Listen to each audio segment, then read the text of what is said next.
الله الرحمن الرحیم. السلام علیکم. نن زمونږه لیکچر په ریلیټیو پروناون دی. ریلیټیو پروناون څه ته وایي؟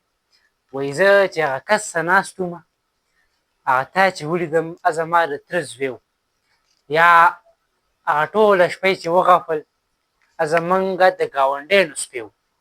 نو داسې قسم الفاظو کې په داسې قسمه جملو کې چې کوم الفاظ استعمالیږي نو هغې ته څه ویلی کېږي؟ هغې ته وایي ریلیټیو پروناون.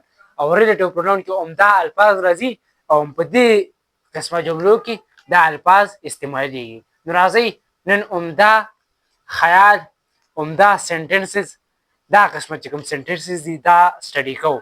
په څه کې سټډي کوو؟ په ریلیټیو پروناون کې سټډي کوو. راځئ چې ویې ګورو. ما ریلیټیو پروناون ټاپک لیکلی دی. زموږ نننی لیکچر عنوان څه دی؟ ریلیټیو پروناون. دې ته ما دوه پوینټس لیکلي دي، یو دی پروناون او بل دی کنجنکشن.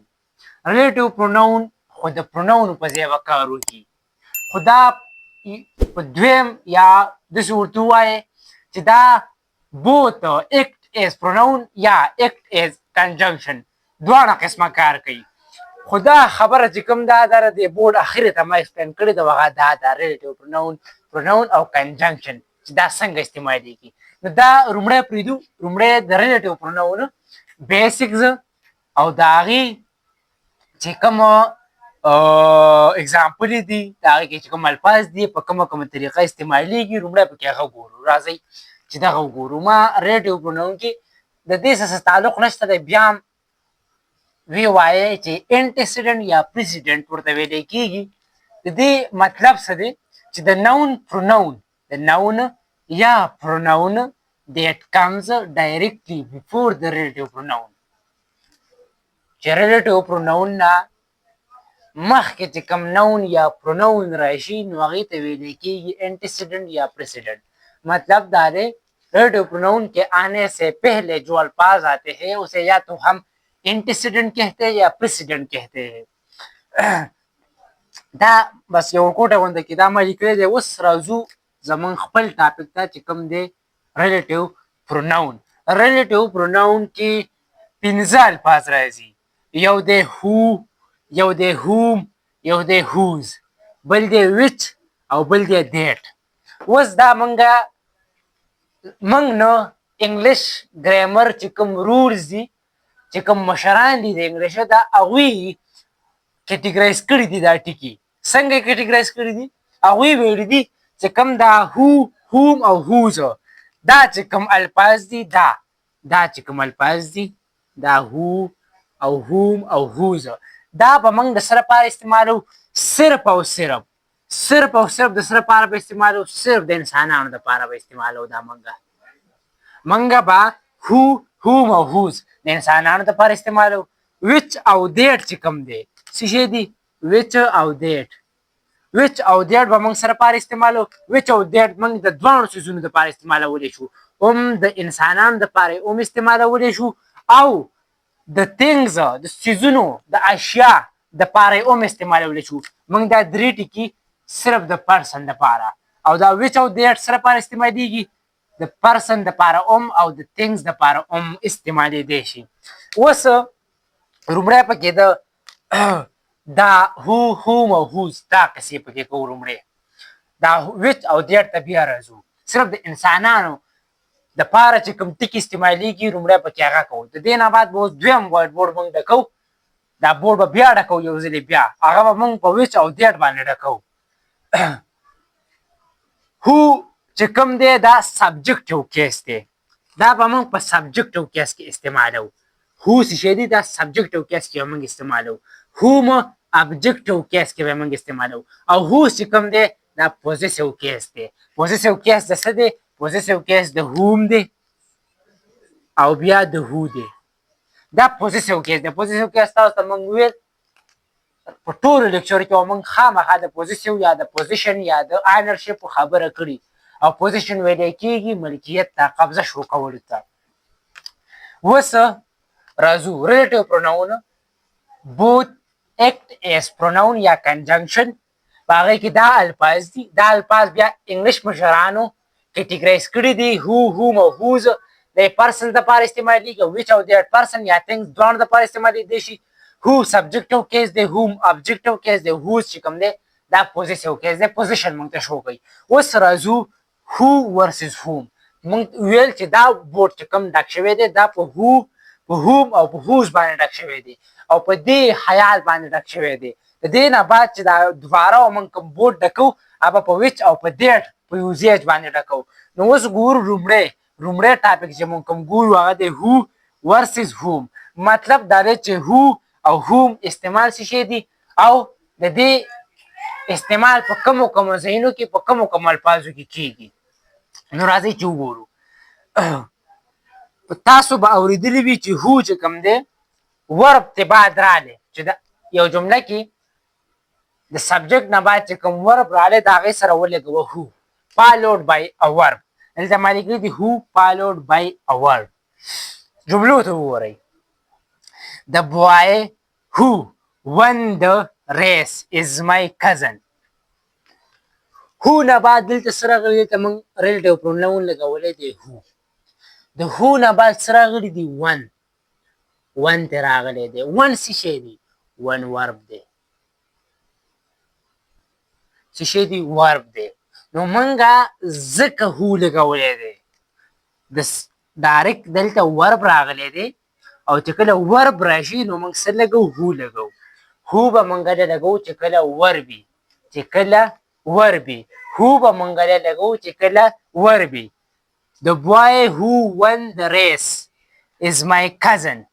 نو one چې کوم دی دا verb دی. who نه بعد ډایرکټ verb راغلی دی نو منګه به who خامخا لګو. ولې به یې لګو ځکه چې verb راغلی دی. دویم نمبر سنټنس ته وګورئ چې he is the person who helped me. دلته وګورئ help څه شی دی دا verb دی او دا object دی. verb او object نو دلته به څه لګو دلته به who لګو. who به دلته لګو دلته به who لګو دلته به who لګو دلته به څه لګو دلته به موږ who لګو. who باندې لګو چې کله verb راشي. دریم نمبر اگزامپل به موږ په دې باندې وګورو په who باندې چې I met my friend who was returning from market. دلته وګورئ returning څه شی دی verb دی. څه شی دی verb دی او verb نه بعد موږ څه لګو who لګو. نو who ټیک دی. کله چې verb راشي په یو جمله کې verb او object نو د verb او د object نه مخکې به څه لګي موږ به who لګو. whom به نه لګو صرف who به لګو. تاسو ته ما په لومړي سر کې ویل چې دا قسمه الفاظ چې اوس دې جملې ته وګورئ چې زه فرند سره په کم وخت کې میلاو شوم کله چې زه د مارکیټ نه په واپسۍ کې راتلل. څنګه I met my friend who was returning from market. هغه په واپسۍ کې د مارکیټ نه راوتو زه په هغه وخت کې د هغه سره د خپل دوست سره میلاو شوم. نو دې قسم الفاظو ته او دې قسم الفاظو کې چې کوم الفاظ استعمالیږي د جوړولو دپاره دا جملې چې جوړیږي څنګه کوم الفاظ دې کې استعمالیږي نو هغه دي relative pronoun او relative pronoun دا ټکي درته ما وویل چې دا 5 ټکي دي په دې کې او دې کې یو دی who. نو who به استعمالیږي چې کله verb راشي دا به د verb سره اګریمنټ کوي. اوس په دویم نمبر باندې موږ راځو. موږ یک نمبر ویو. اوس whom ته راځو. څه ته راځو whom ته راځو چې whom څه کیږي followed by a class. چې کله کلاس رالی جملې کې هلته whom استعمال کا. دا ټریک دی خو دا هر ځای کې چلیږي نه. دا په هر چاته تاسو به دا اورېدلي مي چې کوم ځای کې کلاس وي هلته whom استعمال کا. خو دا په چې کوم غټې جملې دي کوم چې د KPS فیډرل بوک او CSS او نور داسې اگزامونه په هغې کې چې کله غټې جملې راشي نو هغې کې بیا کلاس دا چې کوم ټریک دی دا پکې نه چلیږي. هلته بیا ته پیرنګ کې او پیرنګ چې دې وکړو د هغې نه بعد څه پاتې شو verb پاتې شو یا کلاس پاتې شو یا سبجیکټ verb پاتې شو لکه کلاس یا صرف verb پاتې شو object پاتې شو د هغې مطابق به بیا ته الفاظ لیکې relative pronoun سره. نو کلاس ویلی کېږي سبجیکټ او verb سبجیکټ او ورب ته ویلی کېږي د دې کمبینیشن ته ویلی کلاس. نو چې کله کلاس راشي هوم ولګوه، دا ټریک دی خو موږ به په دې هم چلیږو. د دې ټریک یو دوه جملې درته ویو، بې دا ټریک په کوم ځای کې د دې وزرې سوځي، د دې ټریک چې کوم ځای کې وزرې سوځي هغې باندې ما بیا یو صرف یو سنټنس لیکلی دی، هغه به تاسو وګورئ. The teacher whom we liked has left the college. اوس دلته وګورئ وی څه شی دی؟ سبجیکټ دی.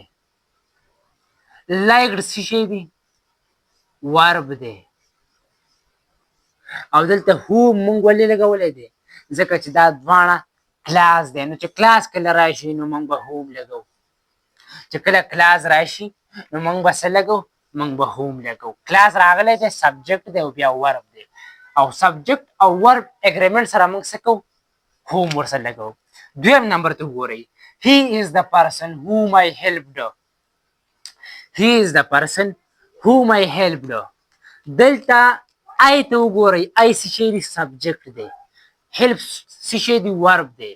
دا څه شی دی؟ سبجیکټ پلس ورب. نو دلته به موږ څه لګو؟ هوم به لګو. ولې به یې لګو؟ ځکه چې دې ته کلاس ویلی کېږي. څه ورته ویلی کېږي؟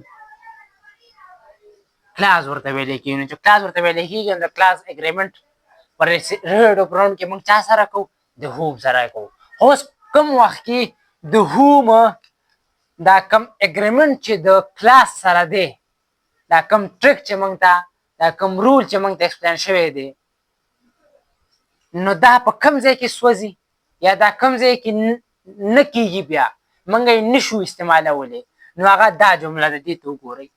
He is the person who یا whom. اوس به راته دا تاسو وایئ. Everyone thought he has stolen the purse. اوس وایئ د جملې څومره غټه ده. نو په دې جمله کې اوس موږ پیرنګ کوو. او پیرنګ څنګه کوو؟ دا ټول نه امپورټنسز دی. د هی ته وګورئ. دا څه شی دی؟ دا سبجیکټ دی. is څه شی دی؟ is هیلپینګ ورب دی. سبجیکټ او ورب یو کلاس دا شو. everyone ته وګورئ. everyone is a subject دلته استعمال شوی دی. everyone is a subject دلته استعمال شوی. thought ته وګورئ. thought دلته ورب دی.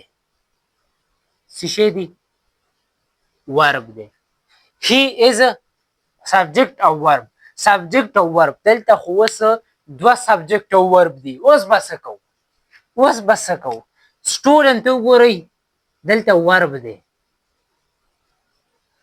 پرس ته وګورئ. د پرس دا ابجیکټ شو. نو اوس دوه کلاس راغلی دي او بیا بل پیرنګ نه کېږي. دلته موږ دوه پیرنګ وکړو، مطلب دوه جوړې موږ سازې کړې. د څه سم سازې کړې؟ د سبجیکټ او د ورب دوه جوړې راغلې موږ سره. دوه کلازونه راغلل په دې جمله کې، او یو په دې کې دی ورب او ابجیکټ. نو اوس په دې کې آیا هو به لګي یا به هوم لګي؟ دې دواړو کې خو به یو لګي، خو کم یو به لګي؟ تاسو راته ووایئ. ښه، سبجیکټ او کلاس دوه جوړې دي. پاتې شوي څه دي؟ دا خو د دې سره کراس کوي، لکه څنګه چې ماینس او پلس کراس کېږي. دغه شان سبجیکټ د ورب او سبجیکټ ورب دوه پیرنګ دي.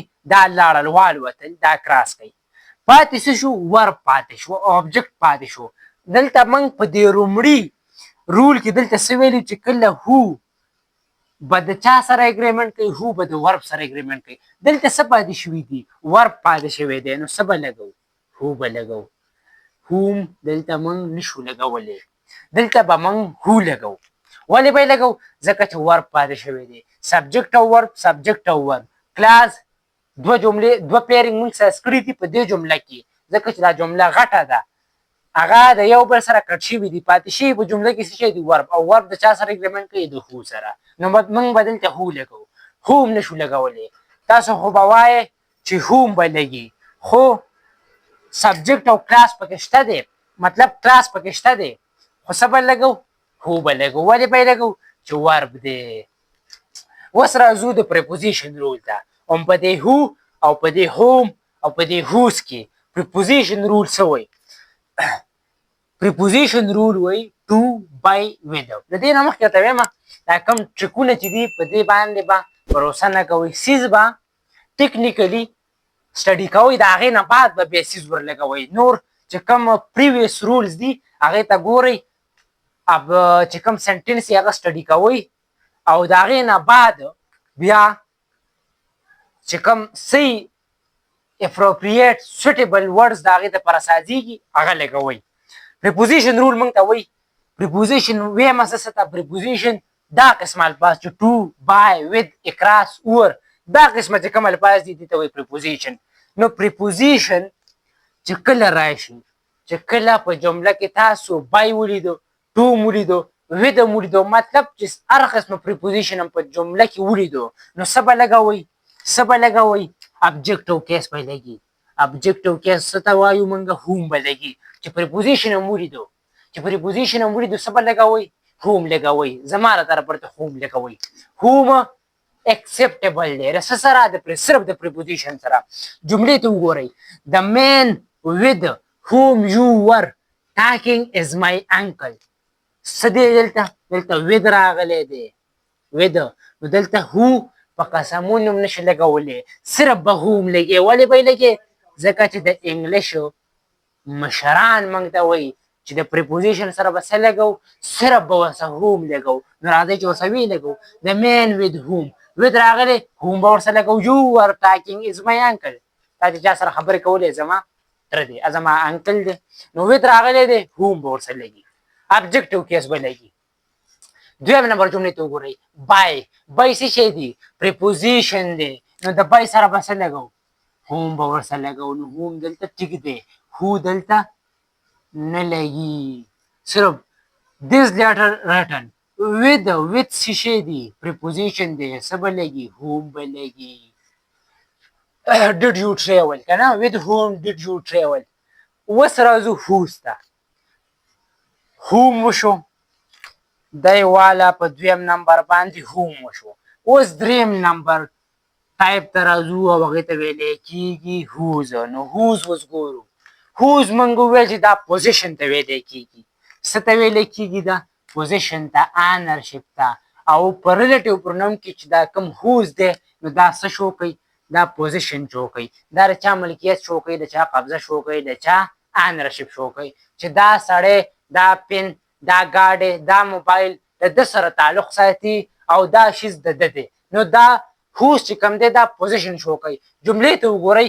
I met a doctor whose car was stolen مطلب څه شی دی هغه کوم ګاډی چې پټ شوی و هغه د چا سره تعلق ساتي د ډاکټر سره تعلق ساتي نو ډاکټر سره دلته پوزیشن کې دلته څوک راغلی دي هوز راغلی دی نو چې کله موږ پوزیشن شو کوو پوزیشن چې کله موږ شو کوو نو بیا به هوز لګو په ریلیټیو پروناون کې هوز د پوزیشن دپاره سټارټ کې استعمالیږي نور جملې پې تاسو وکئ کوم نه شئ پې کولی صرف د دې سپیسیفیک ځای نه سکرین شاټ وباسئ ګوګل لی ورکئ او یو پړپړه به درته راولېږي د جملو with explanation به درته راولېږي ما نه دا کار اسان کړی دی ریلیټیو پروناون اوس چې د ټول نه کوم ټکي پوینټ و چې کوم ما ویل چې دا ایز ا پروناون هم استعمالیږي او ایز ا کنجنکشن هم استعمالیږي هغه پوینټ ته اوس راځو اوس ریلیټیو پروناون ایز ا پروناون څنګه استعمالیږي او ایز ا کنجنکشن څنګه استعمالیږي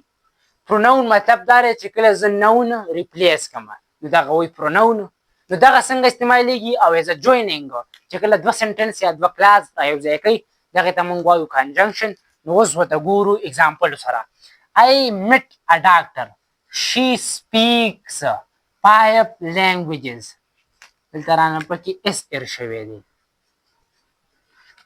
5 languages زه یو ډاکټر سره میلاو شوم او هغه 15 قسمه 15 د دنیا 15 چې کوم لینګویجز دي عربي پښتو انګلیش جاپنیز جرمن ډچ دا قسمه لینګویجز هغه ویلي ښه اوس دلته وګورئ I met a doctor دا یوه جینۍ ده یو ډاکټر سره میلاو شوله زه یو ډاکټر سره میلاو شوم خو هغه ډاکټر یوه ښځه وه. نو ما دغه ډاکټر بیا یوز نه کړو. دلته ما بیا دلته یوز کولی شو چې ډاکټر سپیکس 5 لینګویجز د ډاکټر. نو دلته د نون په ځای ما دلته پرونون راوستل. دا خو مونږ وویل چې ټیک ده، دا د نون په ځای پرونون راغلی، ایز ا پرونون خو استعمال شو. اوس کنجنکشن څنګه استعمالیږي؟ نو د دې کریکټ یوزیج ایز ا کنجنکشن ته وګورئ. دلته ورته ما نښه کړې ده. I met a doctor who speaks 5 languages. شي ته لاړې. دلته وګورئ شي چا ختم کو؟ شي ته لاړې بایپاس شو د هو سره. نو دلته هو چې کوم دی دلته چېرته دلته وګورئ دا هو څه شی دی؟ دلته ایز ا کنجنکشن کار کوي. دلته دا شي چې کوم دی دا ایز ا پروناون کار کوي، ریلیټیو پروناون کار کوي. دلته هو څه شی دی؟ دا دواړه جملې را یوځای کړلې، دوه جملې را یوځای کړلې. نو دلته دا ایز ا کنجنکشن کار کوي. ریلیټیو پروناون ایز ا کنجنکشن ان کیس آف دس دا استعمالیږي. دویم نمبر ته وګورئ the guests who have arrived we invited them to the party. مېلمانه رالل، موږ هغوی له دعوت ورکړو د پارټۍ دپاره. ښه ټیک ده. اوس به دا یو ځای کوو څنګه؟ ایز ا کنجنکشن به د دې نه څنګه کارولو؟ ریلیټیو پروناون خو استعمال شوی دی هلته چې وي د ګیسټ د ټولو دپاره یا د خپل کورنۍ دپاره موږ وي استعمال کړو. اوس ورته وګورئ ایز ا کنجنکشن به څنګه استعمال؟ د ګیسټ whom we invited to the party have arrived. دلته وګورئ whom څه شی شو؟ دواړه جملې whom را یوځای کړي. نو دلته whom څه کار کوي؟ ایز ا کنجنکشن کار کوي. The dog barked all night. It belongs to my neighbor. اوس دا به څنګه را یوځای کوو؟ دا به داسې را یوځای کوو چې د ډاګ دیټ څه شی دی؟ دیټ د انسانانو دپاره هم استعمالیږي او د غیر جاندار دپاره هم استعمالیږي، د څیزونو دپاره هم استعمالیږي. The dog that barked all night belongs to my neighbor. نو دلته دا دیټ ایز ا کنجنکشن کار کوي. دلته دا دیټ ایز ا کنجنکشن کار کوي. اوس د وچ د دیټ د هوز او د هوم او د هو دپاره خو دلته ځای نشته دی چې ویې لیکو. خو تاسو د دې نور اګزامپل غواړئ نو کمنټ وکړئ، نور اګزامپل به در ولیږم. او که نه کمنټ نه شئ کولی نو بیا د دې نه ښایسته ځان له سکرین شاټ وباسئ، بلکې د دې هوز نه یې ونیسئ، دا سکرین شاټ وباسئ د دې ځای نه او ګوګل له یې ورکړئ ورته نورې جملې په وچ هوز او په وټ او دیړ باندې راولېږه، درته راوبیلېږي. اوس موږ وویل صرف 3 قسمه الفاظ په ریلیټیو پروناون کې. یو مو ویل هو، یو هوم او یو هوز. اوس راځو وچ او دیړ ته. نو دا وایټ بورډ رانه و، دا چې کوم لیکل دي. اوس کو زه لیکل بیا کوم نو بیا ټیم ډېر اخلي. نو لیکل کوو دا ورانه او نور لیکو او د هغه په څه باندې دي؟ په وچ او دیړ باندې. راځئ چې وچ او دیړ اوس وګورو. هو، هوم او هوز دا وشو. اوس راځو وچ او دیړ ته راځو، دې دوو خبرو ته راځو. او د ریلیټیو پروناون موږ دغه هم وکړو چې دا په پروناون کې هم استعمالیږي او په کنجنکشن کې هم استعمالیږي او په ایډجکټیو کې دا موږ هم استعمالولی شو. دا درېیمه خبره شوله. دا ایک، دا دو او دی والا 3 دا درېیمو کې استعمالیږي. پروناون، کنجنکشن او ایډجکټیو دا خبره موږ وکړه. صرف د ایډجکټیو پکې موږ نه هېر شوي، دا هم پکې وګوره خیر انشاءالله. اوس موږ وچ او دیړ ته راځو. هو، هوم او هوز وشو. وچ او دیړ ته اوس راځو چې وچ او دیړ د دې استعمال څنګه دی. وچ او دیړ لومړی ته وچ راځو. وچ نان لیوینګ یا انیملز دپاره هم استعمالیږي. دې کې 2 کنډیشن دي. په دیټ کې 3 کنډیشنز دي او په وچ کې 2 کنډیشنز دي. 2 کنډیشن مطلب مې دا دی چې د وچ د 2 څیزونو دپاره په 2 طریقو موږ استعمالولی شو. نان لیوینګ تھنګز یا انیملز دپاره موږ هم استعمالولی شو، مطلب د انسانانو دپاره. او چېرته موږ په انسانانو کې یا په ځناورو کې یا په بیجان څیزونو کې چوایس انتخاب سلیکشن کوو نو هلته موږ وچ به استعمالوو. او که نه په انسانانو کې به هم موږ چېرته سلیکشن کوو نو وچ به استعمالوو. هو یا هوم دا به نه استعمالوو. اوس راځو چې وچ به څنګه استعمالوو. I bought a laptop the screen of which is very bright. Laptop څه څیز دی؟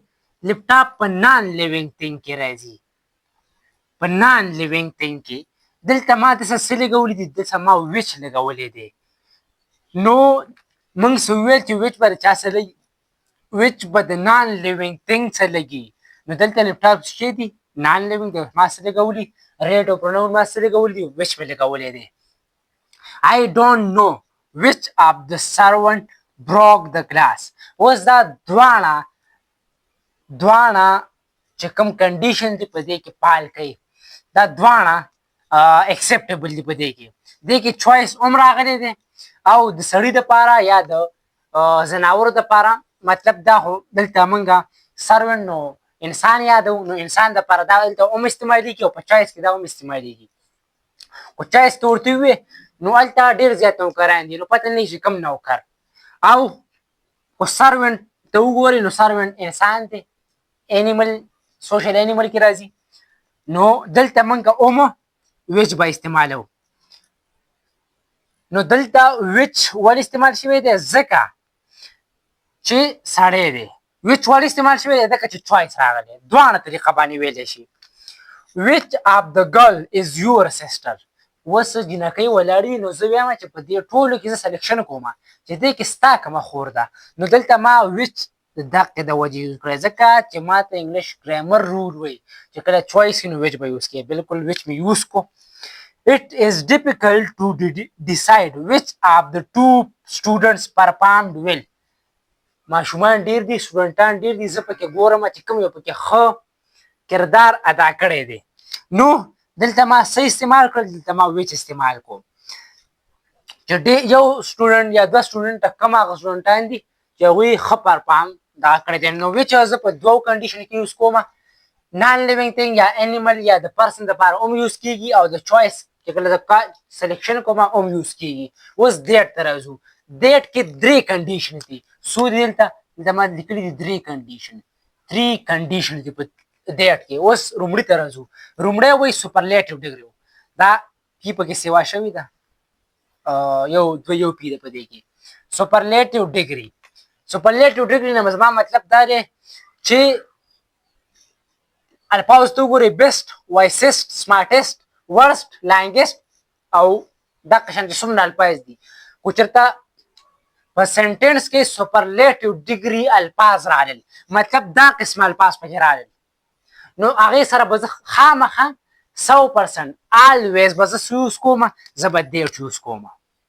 خو چېرته سوپرلیټیو ډګري په یو سنټنس کې تاسو ولیدل نو هلته دیټ یوز کوئ. بس ساده خبره. لکه څنګه اگزامپل ته وګورئ: This is the best movie that I have ever watched. دیټ دلته ولې یوز شوی دی؟ دلته دیټ ځکه یوز شوی دی چې دلته سوپرلیټیو ډګري راغلې ده. دیټ مې ولې یوز کوم؟ ځکه چې سوپرلیټیو ډګري راغلې ده. سوپرلیټیو ډګري دا رول تا ته چا ویلی دي؟ تا ته انګلیش ګرامر رول ویلی دي. صحیح ده. He is the wisest person that ever lived.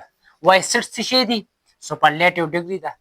دیټ ولې راغلی دی؟ دیټ د دقې د وایسست د سوپرلیټیو ډګري د وجې موږ دیټ ولګوو. دویم نمبر کنډیشن، لومړی نمبر کنډیشن وشو. اوس دویم نمبر کنډیشن ته راځو. دویم نمبر کنډیشن وایي دا دی سوري ما دې ته ټیک وکړو. دویم نمبر کنډیشن دا دی. دویم نمبر کنډیشن وایي with some certain words we use that. seriously we use that. like کوم الفاظ دي؟ د نشانونو ته وګورئ چې دا قسم الفاظ دي. دا کوم ټیبل چې موږ ساس کړی: all, alone, none, anything, nothing, much, little, some, few, such, only, nobody, everything. دا چې کوم some certain words دي، مخصوص الفاظ دي، د دې سره موږ always that یوز کوو. جملو ته وګورئ: all that glitters is not gold. all سره څه یوز شوي دي؟ all سره that. ولې یوز شوي دي؟ انګلیش رول راته دا مخصوص الفاظ راکړي دي. he is the only څه شی دي؟ مخصوص الفاظو کې راځي، certain words کې راځي. څه مې یوز کړي دي؟ that مې یوز کړی دی. دا دی. نو that ما ځکه یوز کړی دلته چې only راغلی. that دلته ځکه یوز شوی چې all راغلی دی. دا ولې؟ دلته دا الفاظ مالا انګلیش رول راکړي دي، انګلیش ګرامر رول راکړي دي. اوس دریم نمبر دریم نمبر دغه ته وګورئ دا دی دریم نمبر کنډیشن ته وګورئ چې if in the sentence there is the reference a person as well as things animals that is used کو چېرته په سنټینس کې یا پرسن وي یا ورسره د هغه سره څه اشیا څه things څه څیز راغلی وي یا ورسره د هغه انسان سره هغه د یو ځناور ریفرنس هم ورکړی ځناور بیان هم پکې راغلی په یو سنټینس کې د انسان د بیان سره نو په هغه کیس کې به موږ دیټ یوز کوو لکه څنګه جملو ته وګورئ د رایډر اینډ هیز هارس دا رایډر څه شی دی دا سړی دی یا ښځه ده او د هغه په ریفرنس کې بیا څه یوز شوي دي هارس یوز شوی دی نو دلته مین پرسن یوز شوی دی انیمل یوز شوی دی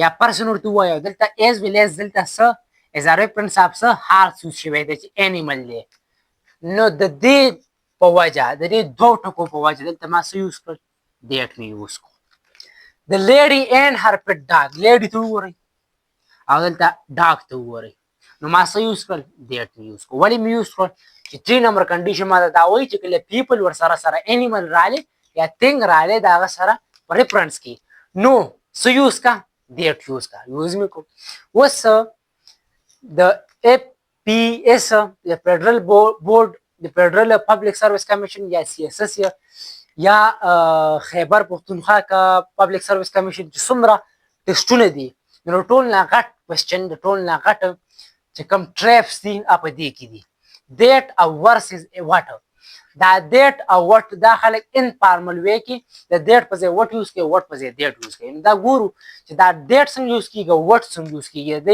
ډیفرنس څه شی دي دیټ وای چې د دیټ کله یوز شي نو د دیټ نه بعد به سره راځي نون د دیټ سره به خامخا نون لګي موږ یو مخکې ټکی ویلو انټیسیډنټ یا پریسیډنټ چې کوم ریلیټیو پروناون چې د ریلیټیو پروناون مخکې یا د پروناون یا د نون چې کوم ریلیټیو پروناون مخکې راشي اس سے پہلے جو الفاظ آتے ہیں اس کو ہم انٹیسیڈنٹ الفاظ کہتے ہیں نو انٹیسیڈنٹ په کیس کې به دیټ څه شی وي نون بورډ سره وي خو په وټ کیس کې به چې کله وټ راشي نو نون نه لګي ولې نه لګي ځکه چې نو وټ چې کوم دی دا کوېسچن کوي او د کوېسچن د چا په باره کوي د نون په باره کې کوي نو په وټ کې دننه نون ای د خپله نو د هغې ته د نون ضرورت نه وي او دیټ چې کوم ځای لګي دیټ ریلیټیو پروناون دی د دې سره به خامخا یو نون ای دې سره به د نون ذکر شوی لکه څنګه this is what I need دلته وټ استعمال شوی دی وټ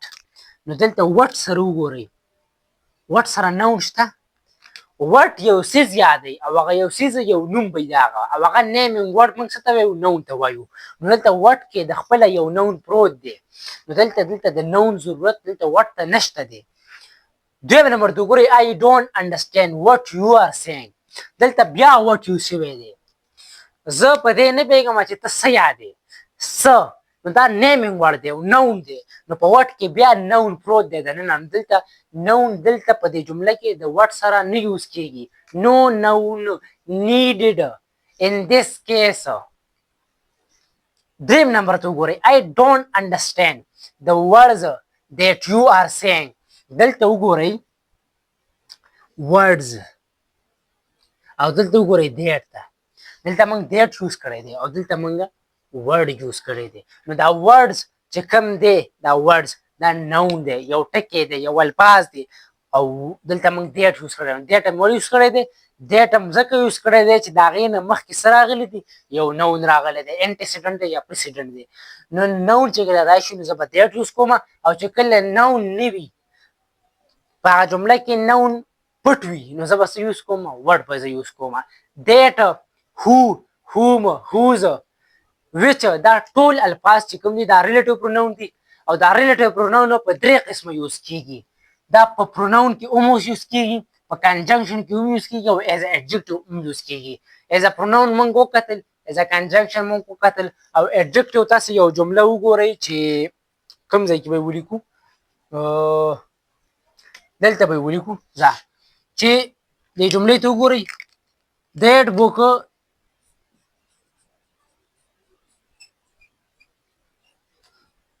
is very interesting.